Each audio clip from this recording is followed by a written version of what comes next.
Welcome to this edition of Talk with TAS. I'm your host, Dr. Teresa A. Smith, Dr. TAS, and today I want to welcome back to the show Dr. Velma Bagby, who has over 38 years in business, is a best-selling author of 21 books, and is a voice women everywhere need right now. Dr. Velma is a media personality. She's a dating coach. She's an ordained minister and CEO of Adana Publishing. Now, let me just tell you, she's been married for over 50 years. So when I say every woman needs her voice right now, we need her voice. She is definitely the definition of a Titus 2 woman.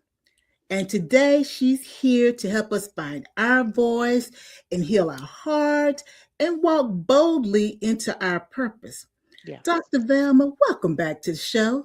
Yay. Thank you for having me, Dr. Taz. It's a pleasure to be here with you. Well, Dr. Velma, whenever we get together, we always kind of uncover something. We don't have a script, guys, but the Lord, as I like to say, he comes into the midst and he just helps to weave what we need to share for his people. So today we're gonna weave some things and we just don't know where we're gonna go, but I can tell you one thing, we're gonna heal some hearts and we're going to find our voice, because finding our voice and maintaining it is so important. It is. So, Dr. Velma, so many Americans, especially women, are walking away or they're being pushed out of their corporate jobs right now. Yeah. How can they begin to rediscover their voice when everything familiar has been stripped away? Well, first of all, when you work for corporate, it's not your voice at all. It's the corporation's voice. As a person who worked in state government as a deputy administrator, I couldn't voice my personal opinion about anything. Everything that I wrote and talked about while on that job, I had to represent the corporation's voice, the corporation's message, and I had to say it the way the corporation would want me to say it. So I never had the opportunity to express my personal voice. So stepping away from that environment, I had to try a variety of methods to discover what is it that I need to say and how do I need to say it to the audience I've been assigned to speak to. And so it took me some time to do that. And as I went through that process, I realized that other people would want to learn from what I discovered. From the method you use in or the approach you're going to use in writing your material, to how do you want to say what you need to say, to discovering who is your audience and making sure that what you do and say targets that particular audience. All of those steps I decided to put in a book, because I'm sure in light of what you just said, what's happening right now, people will need to know that. And whether you're a first-time author, never worked in corporate, or worked in corporate and need to step away from what you have become accustomed to doing, and discovering what is your style and what is it that you have to say. So I believe that book will help and resonate with both those groups. Dr. Velma, I was thinking as you were talking about Runaway Bride with Julia Roberts and Richard Moore. And to me, the parallel is there, because you said that once we step away, we have to determine what our voice is. And the premise of the whole movie is she's a runaway bride. Every time she got to the altar, she left. And Richard Gere asked her, what type of eggs do you like? Well, she liked the eggs that whomever she was dating liked. She never knew what type of eggs that she liked. And I think at the end of the movie, she tells him Egg Benedict. And he's like, what? Because she had gone through those steps that you're talking about of trying to identify what it was that she liked, because her whole being had become enmeshed with her father. And so therefore she never knew who she was as a unique person. And I think that is so important, because I think it's applicable for us on our jobs, in our families, relationships. Absolutely. We lose ourselves, and there has to be a dedicated process that we utilize to figure out who we are and what we're trying to communicate. So when you talk about finding your voice, I think that book will open up so many different avenues for individuals, women and men, to find, become secure in who they are. Yep. Now, now thinking about that, that also made me think about that corporate laryngitis. I had to clear my throat a couple times before we got started. It seemed like laryngitis was trying to kick in, but that feeling of being silenced, or you try to speak and your voice gets kind of scraggly, or you're trying to write and you just can't get clear on the message. How did you find the courage to speak up and stand out in a world that often rewards silence over purpose? I have always been a creative writer. I just didn't know what to do with that until I decided to write my very first book after retirement. And so I think it's important for us to try to discover our style and and what approach we want to take, and also what message do you want to share. So depending on what those answers are, that will give you the direction that you need. For instance, in corporate, we're accustomed to creating the outline. What are your message point? What are your points? What's your message? Even in college, we create an outline. Well, in creative writing, that's not necessarily the route to take. And I wrestled several years with my writing because my writing was stifled because I was trying to make it fit that mold and Mhm. outline, and I hated it. When I broke away from it was when I discovered there's a method that's called the jigsaw puzzle method of writing. That set me free. And in a jigsaw puzzle of writing, there's no outline at all. You don't know how the story is going to move along. You don't know the beginning, ending, or the middle. Mhm. You create and write what you feel in that moment. Yeah. And sometimes I'll create something in that moment, set it aside. The next time I'm writing about something else. It's all going to go in the same book, but I'm creating as I'm feeling led to create. Mhm. By the time you get several different pieces, just like the jigsaw, then you begin to see what an outline would look like for the Mhm. story that's now coming to be a story. Because as the pieces begin to fit now you know what's going to be the beginning, what's going to be the middle, and what's going to be the end. So I think that's another struggle so many people have, trying to fit a particular mold Mhm. in your style or your approach to writing. And there's no one size fit all for that either. Yeah. You have to find out what's best for you, what's comfortable for you. Because the moment I figured out that that was my method, I had a title for it, I was set free. And I've been writing that way ever since. Dr. Velma, I'm so glad that you shared that, because that's how I write when it comes to my nonfiction. Yeah. Now, if I was writing fiction, I realized I would have to have a good synopsis of my story. But when it comes to because I'd be off on lots of different islands. But when it comes to my nonfiction, because every time I sit down, like you said, you're writing a different piece, but I'm in a different headspace. And Hmm. sometimes, I'll write too long, but the reason I write too long is because I want to keep that headspace. So whatever pieces, or if I'm doing editing, whatever I'm doing, I want to try to get through the whole thing, because I know when I sit back down, my thought process is going to be different and I'm going to look at things differently. But what I want the audience to know is that jigsaw puzzle, we don't have to have a 500-piece puzzle, guys. Let's try to have maybe about 10 piece That's puzzle, right. because that 500-piece a lot. But when you put those 10 pieces together, that picture is very clear. So don't think that it has to be this way or that way. It will Right. come together. Right. You have to be open to what you are discovering, because That's it's right. still coming through you, and it's for you to then still share with others. Now, for those who are sitting at home grieving a lost title or a role or identity, because unfortunately or fortunately, we see our identity sometimes tied to organizations that we've worked at, organizations that we've become a part of, our faith, our family, even whoever we're in a Yeah. romantic relationship with.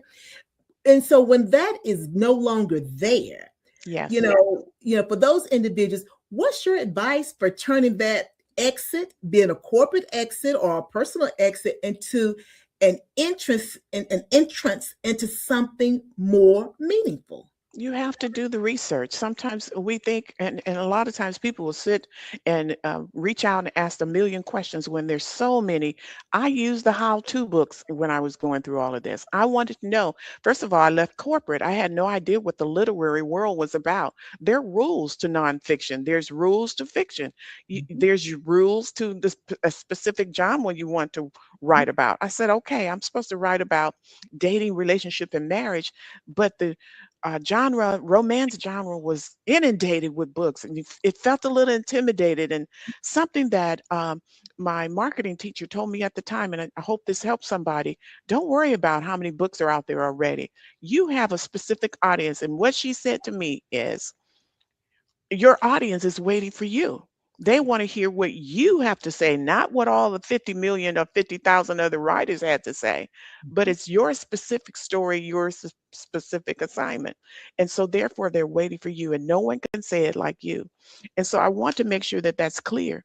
And something you also said, Dr. Taz, is churches are corporations too. Yes. I was raised as a Bible study teacher, I was an Mhm. ordained minister.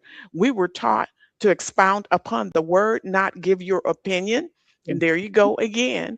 It wasn't your voice, it was what the word of God has to say. And so therefore you had to expound upon it and not add your own opinion. So therein lies another corporation. So it's important for us to understand there's so many environments, like Dr. Todd says, that we can find ourselves in that will shut down your voice. And it's important that you discover it. So my method was to get out there and start reading other authors that were writing similar to what I believed I needed to write about. I looked at how-to books so I can understand the rules in the literary world to make sure that I was following those as well. And you mentioned nonfiction versus fiction. In the world of faith and religion, it's all nonfiction. Mhm. You couldn't add anything, like I said before. Mhm. When I decided to step in fiction, which is where I used that jigsaw puzzle method, Yes. I wanted to make sure that I captured truthful experiences, but in Mhm. a fictional way. So as I worked on one character and story, that was one piece. And I thought about another character and story, Mhm. and there was Mhm. another piece. And then I said, okay, I want to present it in a way that doesn't matter at what point in your life you're at, something in those stories will resonate with you. So I decided not to use men as Mhm. men and Mhm. made them fish. Yes. And I began to research the fish to get an idea of which fish to use for which particular character.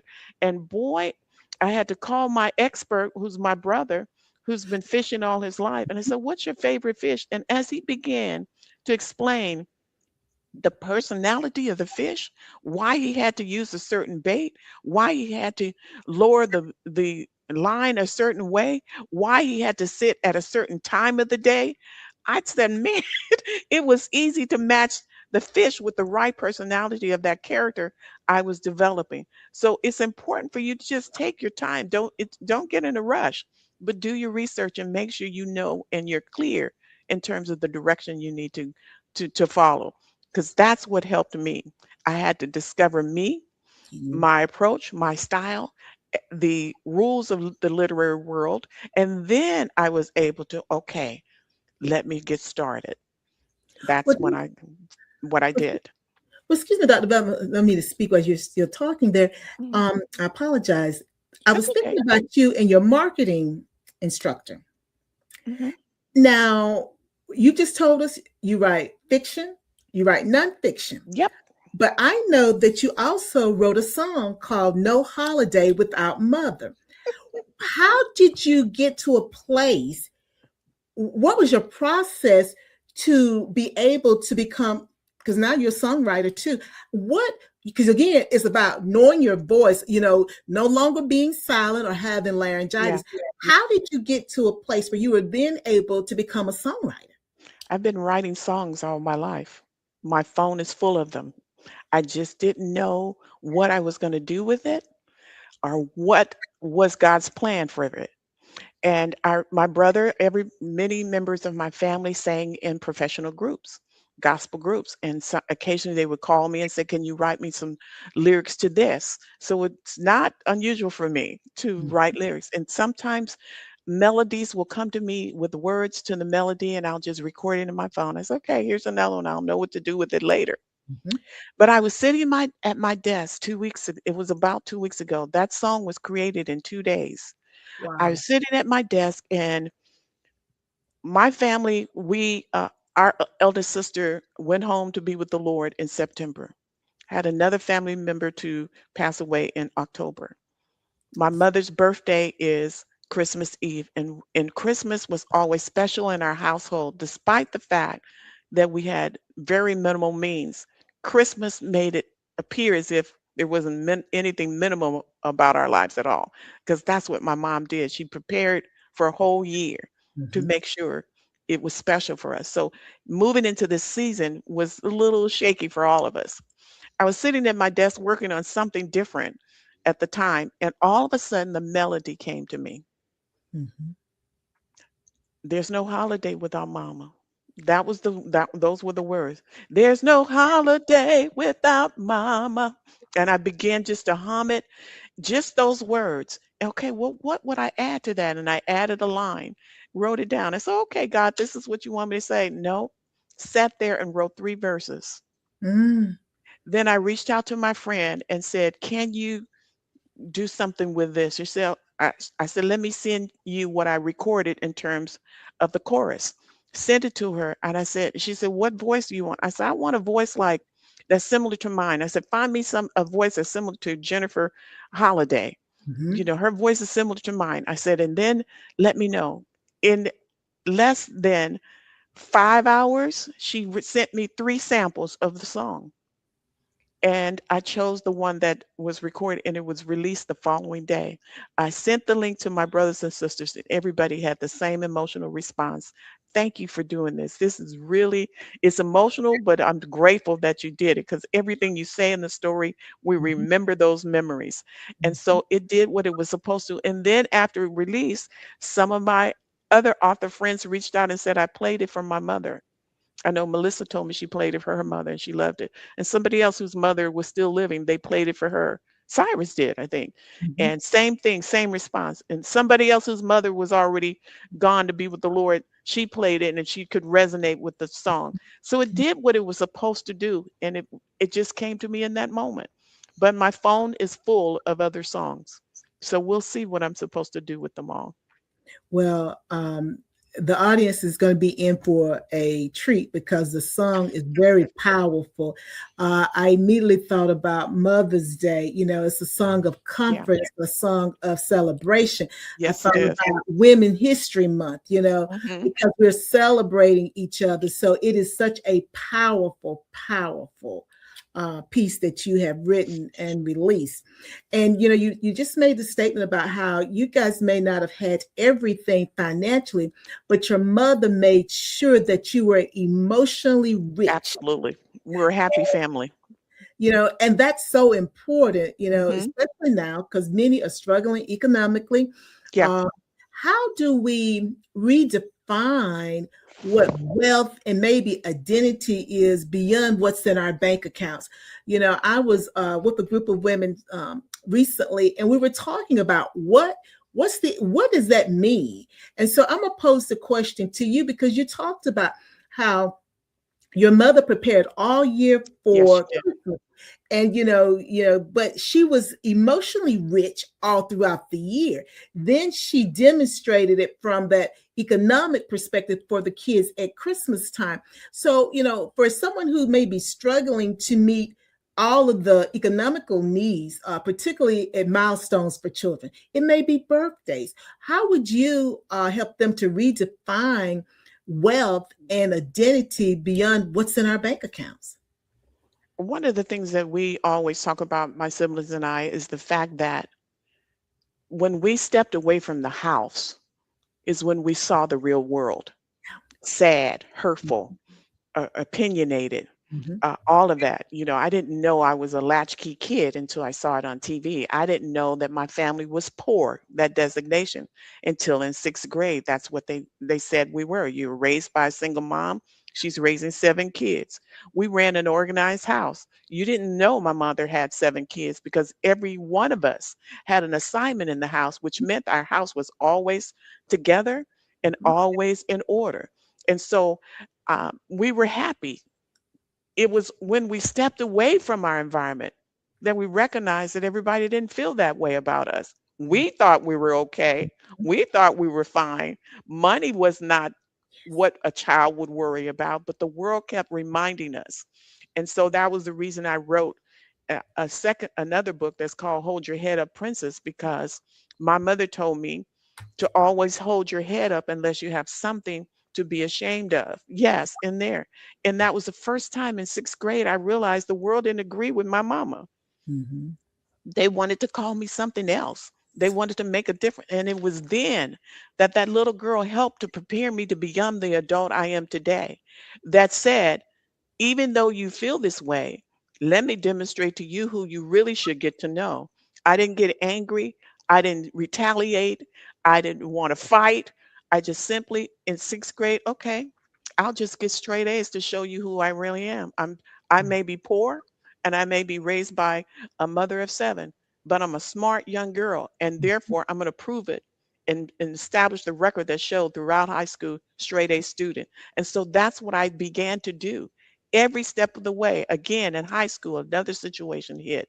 And then right after high school, I began working for state government at 18, but they didn't feel warm and fuzzy about me. I was one of 3 secretaries. And so the first thing they wanted to write in my probe report was the fact that I walked around the office with my head held high like I was haughty. So they misconstrued my mom's instructions to me Yes. not to hold my head. So what I did was, okay, well, let me show you who I really am. Same mentality. Mhm. I went throughout the office and made sure I was a specialist in every equipment in the building. I Mhm. wanted to know how it operated, when it broke down, how to fix it, how to resolve problems with it. So every machine in the building, I was the expert. So what happened over time? Mhm. Despite what those other 2 secretaries felt about me, everybody else said, go get Velma. She knows what to do. Yeah. Ask Mhm. Velma. She can take care of it. And Mhm. so all throughout my life, that's who I became. I didn't try to stop and change your mind. I didn't try to argue with you about your perspective, but I always set out to let you see who I really am. And so therefore that would speak louder for me. And so that was the approach I used. And I just wanted to say that it didn't matter where we came from or what environment. It's really who we are and what we've been assigned to do and accomplish in this world that we should be focused on. Who cares what they say? What they say has nothing to do with who you are. What was downloaded in you before you were formed in your mother's womb? God says you're fearfully and wonderfully made. So be that. And that's what I had to fight to be and show the world every step of my life. Well, Dr. Velma, you've done an excellent job doing that, yeah, because what you basically shared with us is really a roadmap for how to respond when people say that you're not enough, you're too Right. old, you're too late, or whatever. Yeah. You hold your head up, princesses, as you know, as I've said before, princess can be princess or prince. Our Hold prince. Yes. hold your head Hmm. up, Right. you start feeding yourself those positive affirmations to keep Absolutely. you moving forward. And that's exactly what you did. And then Hmm. you had a plan. You learned everything that you could, which meant Hmm. you were also building relationships, Yep. which then came back when people, oh, look, go get Velma because she knows how to Yep. manage this. So Yep. you were really walking in your destiny, in your purpose. But Mhm. that takes me to Here you go. now that takes me to Esther because Esther prepared for a whole year before meeting the king. Yeah, following Esther's process because that's a process that you were doing, and I don't want folks to miss this. You did it in school, then you did it in high school, And we know you did it on the job, but you probably Yep. did it in college because you were developing a process of how to respond when people viewed you differently Yep. than what your mother had trained you to view yourselves, Yep. you and your siblings. So you initiated your process. So, again, Esther had to prepare, or she didn't have to. She chose to prepare for a year before she met the king. Mhm. Now, it feels right now, some of us feel like we're preparing, or we feel like we're going to need to prepare. And it feels like it's a survival mode for many. How can women or men today commit to that inner work and spiritual grooming when life feels so chaotic and uncertain? Because it is a commitment. So, how can they commit to that? This book could have been Esther's process. It could have been Edward's process. It's all the same route is for everybody. But here's what I discovered. I've heard about her story all my life. Mhm. Becoming a minister, the study of the word, all of that. Everybody focused on this is what she spent a whole year preparing for marriage to Mhm. marry the king. Well, we know that God had a purpose and a plan for her to save her people. Yes. So let's look at it. The Bible is full of symbolism, Mhm. types and shadows. And so when I looked at it, if you look at the symbolism of what she did, no woman or man will spend a year preparing for another person the way she did. Mhm. The 6 months of purification. Who cares if you clean up your life?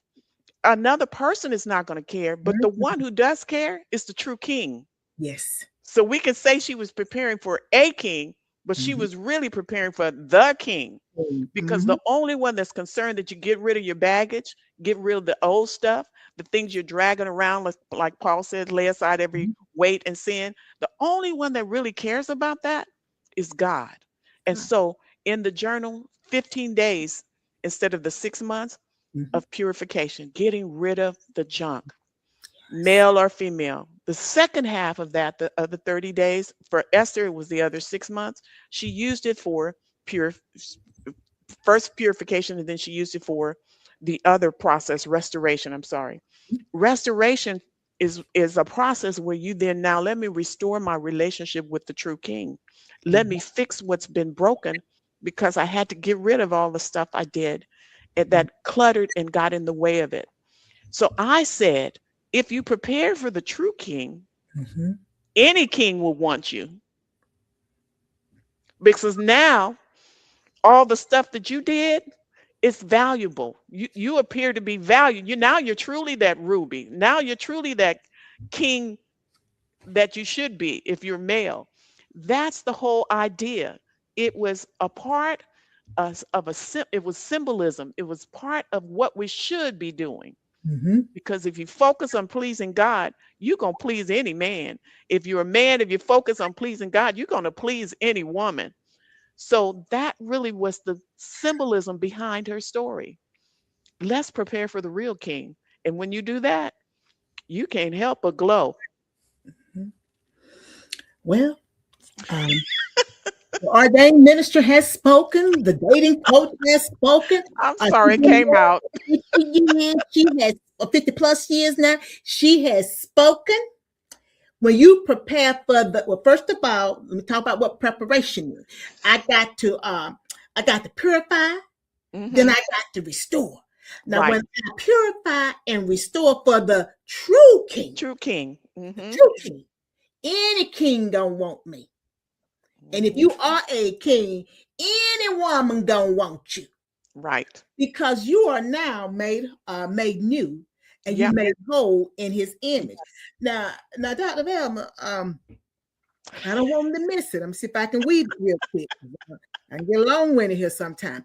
You have taken us from this corporate, being paralyzed in a corporate world, and, Hmm. and corporate can be churches, guys, not just businesses, but being paralyzed. Sometimes got laryngitis. Then you took me to, I got to shift my power. I got to understand who I am. I got to be a princess and hold my head up high. Then Hmm. you tell me, okay, Teresa, now you just not being a princess and holding your head up high. As you're working out that process, you should be purifying and Mm-hmm. restoring yourself at the same time, because Mm-hmm. you are getting ready for the king, which means if Mm-hmm. I get ready for the king, that That's means right. I'm getting ready for the right job. I'm getting ready for the right Absolutely. church. I'm getting Mm-hmm. ready for the right man. And if you're a Mm-hmm. man, you're getting ready for the right woman, if that's your flavor. I'm getting ready for so many different things. But it's about weaving all of these things together, understanding that none of them are happenstance. It is No, all part of the process.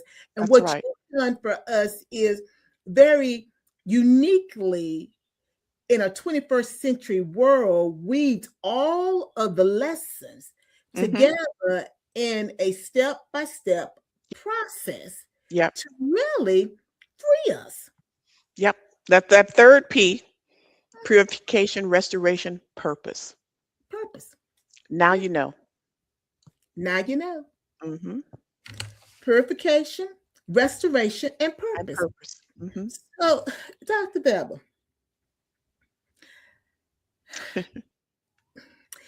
if the economy collapsed tomorrow Mm-hmm.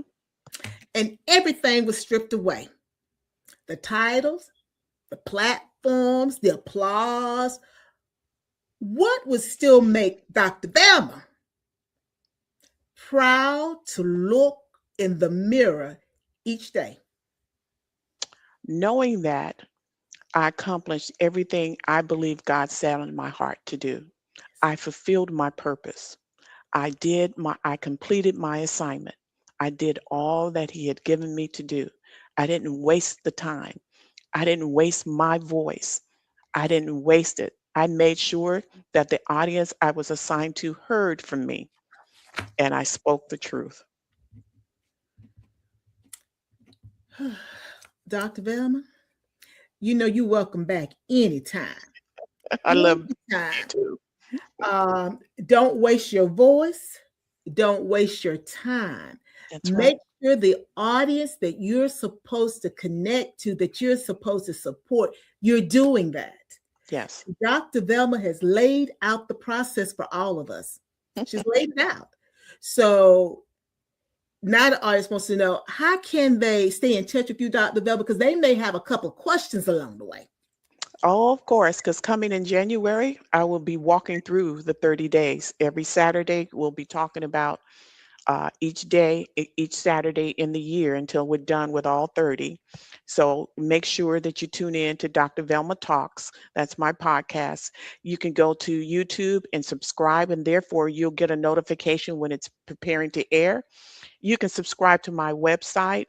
YouTube is Dr. Velma Bagby, my website, drvelmabagby.com. And feel free to connect with me on all the social media platforms.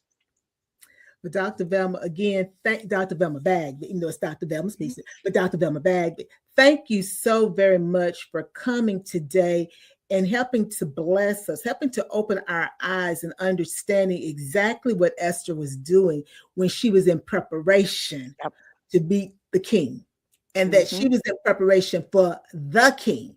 Because, Mm-hmm. guys, as we close out, never forget, it was because of the preparation Yep. that she was able to touch the king on the earth's heart. Yep. See, it was because of the preparation, because That's right. without the preparation, she would have been like the former queen and she would Yep. not have been able to touch his heart. No. So don't think that you can skip the preparation, Mm-mm. which is about purification, um, restoration, Restoration. and Mm-hmm. then aligning with Your purpose. purpose. Yep. You got to do all three. And it takes some time. It took her a year. That's, I'm going to say this as we close out. If it takes you 2 years, don't feel bad in your Right. time. Because Right. I don't want folks to think, oh, I got to do it in a year. It may take me longer. Yes, Mm-hmm. the book may be for 30 days. But again, you're working through a process.